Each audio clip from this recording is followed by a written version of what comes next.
अंधेरे की घड़ी। शहर के किनारे एक हवेली थी जिसे सब शापित कहते थे। उस हवेली की घड़ी कभी 12 बजे से आगे नहीं बढ़ी।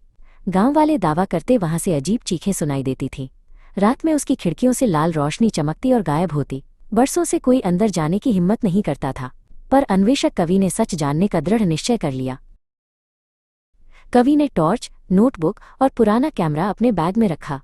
रास्ते में उसके दोस्त ने कहा, वहां मौत रहती है। कवि ने मुस्कुराकर उत्तर दिया, सिर्फ डर ही रहस्य छुपाता है। आधी रात को हवेली का जंग लगा दरवाज़ा उसने खोला। अंदर की हवा बर्फ जैसी ठंडी और भारी महसूस हो रही। पहला कदम रखते ही उसके कैमरे की स्क्रीन अचानक झपकी। हॉल में टूटे झूमर और फर्श पर बिखरे पुराने गिलास पड़े। दीवारों पर उखड़ी हुई पेंटिंग्स और स्याह धब्बे दिखाई दे रहे। खामोशी इतनी गहरी थी कि दिल की धड़कन सुनाई देती। अचानक दीवार पर टंगी घड़ी की सुइयां हिलने लगी। घड़ी 12 बजा रही थी और टिक टिक लगातार तेज होती। कवि ने महसूस किया जैसे कोई उसे ध्यान से देख रहा। सीढ़ियों से ऊपर जाती परछाई अचानक उसकी टॉर्च में चमकी। कवि ने ऊपर रोशनी डाली, मगर वहां कोई भी न था। हवा में अगरबत्ती जैसी गंध फैल गई जो अजीब लग रही। उसने कदमों के निशान देखे जो धूल पर बने हुए थे। निशान हवेली के पिछले हिस्से की ओर जाते दिखाई दिए। वो उनका पीछा करता हुआ एक लंबे गलियारे में पहुंच गया। गलियारे की दीवारों पर अजीब प्रतीक खुदे हुए नजर आए। प्रतीक लाल रंग में खींचे गए जैसे किसी ने खून इस्तेमाल किया। अचानक गलियारे के अंत में एक दरवाज़ा दिखाई दिया। दरवाजे पर भारी ताले और लोहे की जंजीरें लटकी हुई थीं, जैसे कोई वस्तु या आत्मा अंदर मजबूरन कैद कर दी गई। कवि ने ताले पर हाथ रखा तो बर्फ जैसी ठंड लगी। जंजीर अपने आप हिली और दरवाज़ा धीरे धीरे खुल गया। अंदर धुंध से भरा कमरा था जिसमें रोशनी गायब हो रही। बीच में एक विशाल पुरानी घड़ी खड़ी थी जो टूटी थी। उसकी सुइयां 12 पर अटकी थीं और कांप रही थीं। दीवार पर परछाइयां घूम रही थीं जैसे किसी को खोज रही। कवि ने महसूस किया कि हवा में कोई अदृश्य मौजूद है। अचानक घड़ी से टन-टन की आवाज़ गूंजी और सब शांत हुआ। कवि का कैमरा अपने आप चालू हुआ और रिकॉर्डिंग करने लगा। स्क्रीन पर एक औरत का चेहरा उभरा जो असली न था। उसकी आंखें काली गहराइयों जैसी थीं और होंठ फटे हुए। औरत बोली, जो घड़ी देखेगा वो समय में कैद होगा। कवि ने पसीना पोंछा, मगर उसके पैर जमीन में जमे। कमरे की दीवार खिसकी और एक गुप्त मार्ग प्रकट हुआ। अंदर मोमबत्तियां जल रही थीं और धुआं धीरे धीरे फैल रहा। दीवारों पर पुराने चित्र बने थे जिनमें बलिदान दिखाए गए। बीच में एक लकड़ी का संदूक रखा था जो अजीब था। कवि ने संदूक खोला तो उसमें पुराने कपड़े और हड्डियां थीं। एक टूटी हुई चाबी चमक रही थी जैसे उसे बुला रही। कवि ने चाबी उठाई तो हवा अचानक तेज हो गई। घड़ी की सुइयां अपने आप घूमने लगीं और टिक टिक बढ़ी। कमरे में सब वस्तुएं हिलने लगी और छत कांपने लगी। किसी अदृश्य ताकत ने कवि का कैमरा जमीन पर गिरा दिया।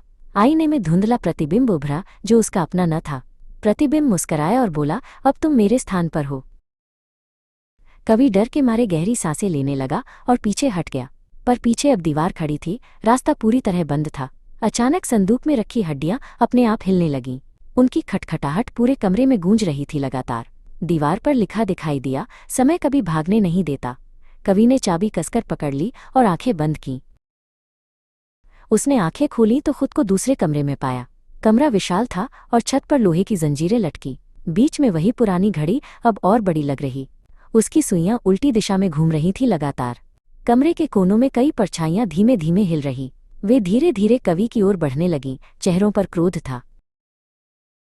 परछाइयों ने फुसफुसाकर कहा, तुम्हें समय में रहना होगा। कवि ने चाबी हवा में उठाई और रोशनी फैल गई। घड़ी की सुइयां अचानक रुक गईं और सन्नाटा छा गया। परछाइयां एक एक करके पिघलने लगीं और दीवारों में समा गईं। कमरे का दरवाज़ा अपने आप खुला और बाहर मार्ग बना। कवि थक चुका था, पर रहस्य अभी खत्म नहीं हुआ। मार्ग एक तहखाने में खुला जहां अंधेरा और गहरा था। फर्श पर लोहे के बक्से रखे थे जिन पर प्रतीक उभरे। हर बक्से से धीमी कराह सुनाई देती थी लगातार। बीच में एक बक्सा खुद ब खुद खुला और रोशनी फैली। अंदर एक पुरानी डायरी और टूटी घड़ी रखी हुई थी। डायरी पर खून से लिखा था, कभी घड़ी मत चलाना। कवि ने डायरी पढ़नी शुरू की। पन्ने पीले और कमजोर थे। उसमें हवेली की मालकिन लावण्या का जिक्र बार बार था। लिखा था कि उसने समय को नियंत्रित करने का प्रयोग किया, पर प्रयोग असफल हुआ और आत्माएं घड़ी में कैद हो गईं। घड़ी की सुइयां 12 बजते ही सबको रोक देती थीं। कवि ने समझा कि वही श्राप आज भी जारी है। डायरी गिरते ही हवेली कांपने लगी और दरवाजे बंद हो गए। कमरे की छत से धूल और लकड़ी टूटकर गिरने लगी। घड़ी की आवाज़ कान फाड़ देने जैसी तेज हो गई। कवि ने चाबी घड़ी में लगाने की कोशिश की। जैसे ही चाबी लगी, घड़ी नीली रोशनी से चमक उठी और कमरे का सारा वातावरण तुरंत बदल गया। अब हवेली के लोग प्रकट हुए जो बरसों पहले गायब थे। वे सब समय में कैद होकर भूत बन चुके थे। उनकी आंखों में खालीपन और चेहरों पर पीड़ा झलकती। वे कवि के चारों ओर घिर गए और हाथ फैलाए। उनकी आवाज़ गूंजी, समय हमें वापस दो, नहीं तो तुम रहोगे। कवि घुटनों पर बैठ गया और कांपने लगा। अचानक एक औरत सामने आई, चेहरा घूंघट से ढका हुआ। उसने कहा, मैं लावण्या हूँ, इस श्राप की मालकिन। जिसने चाबी पकड़ ली वही श्राप को तोड़ेगा। कवि ने धीमे स्वर में पूछा, तो मुझे क्या करना होगा? लावण्या ने घड़ी की ओर इशारा किया और मुस्कराई। समय को नष्ट करो, तभी तुम आज़ाद हो पाओगे। कवि ने चाबी घड़ी में घुमाई और गूंज फैल गई। सुइयां बेकाबू होकर घूमने लगीं और आवाज़ गड़गड़ाई। हवेली की खिड़कियां अपने आप टूट गईं और धुंध भर गई। लोग चीखने लगे और परछाइयां इधर उधर भागी। घड़ी की सतह पर दरारें बनने लगीं धीरे धीरे। कवि ने पूरी ताकत लगाकर चाबी घुमाना जारी रखा।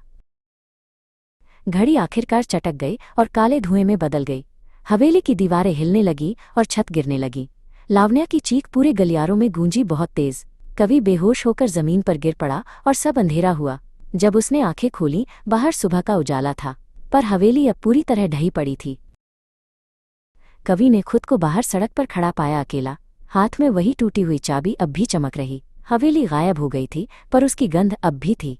उसके कैमरे में हवेली के अंदर की तस्वीरें दर्ज थीं, लेकिन तस्वीरों में कवि कहीं भी नजर नहीं आ रहा। सिर्फ लावण्या का चेहरा हर तस्वीर में दिखाई देता। कवि घर लौटा तो उसने देखा उसकी घड़ी रुक गई।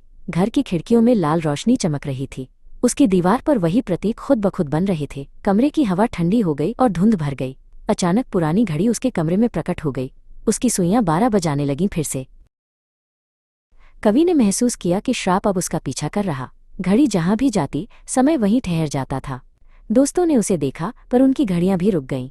कवि समझ गया कि वो श्राप का नया वाहक बन चुका। अब हवेली भले ढह गई, श्राप जीवित रहा हमेशा, और समय का नया कैदी वही बन गया। गांव वालों ने फिर हवेली की दिशा से आवाज सुनी। रात को चीखें और टिक टिक गूंजने लगी बार बार। लोगों ने कहा, हवेली अब खत्म हो चुकी है। पर एक बच्चा बोला, मैंने खिड़की में आदमी देखा, उसके हाथ में चाबी थी और आंखें काली थीं। गांव वाले सन्न रह गए और डर से भाग खड़े हुए। अब लोग हवेली के नाम से भी डरने लगे। गांव में कोई भी रात को घर से बाहर नहीं निकलता। घड़ी की आवाज़ हवा में गूंजती रहती हर आधी रात। गांव के मंदिर की घंटियां अपने आप बजने लगती। पंडित ने कहा, समय का श्राप खत्म नहीं हुआ, वो अब नए रूप में हमारे बीच आ चुका है। कवि की डायरी बाद में टूटी सड़क पर मिली, अकेली। उसमें आखिरी लाइन लिखी थी, मैं अब समय में हूँ। चाबी उस पन्ने पर रखी थी और नीली चमक रही। किसी ने डायरी उठाने की हिम्मत कभी नहीं की। गांव वालों ने हवेली का नाम लेना भी छोड़ दिया, पर घड़ी की टिक टिक आज भी रात में सुनाई देती।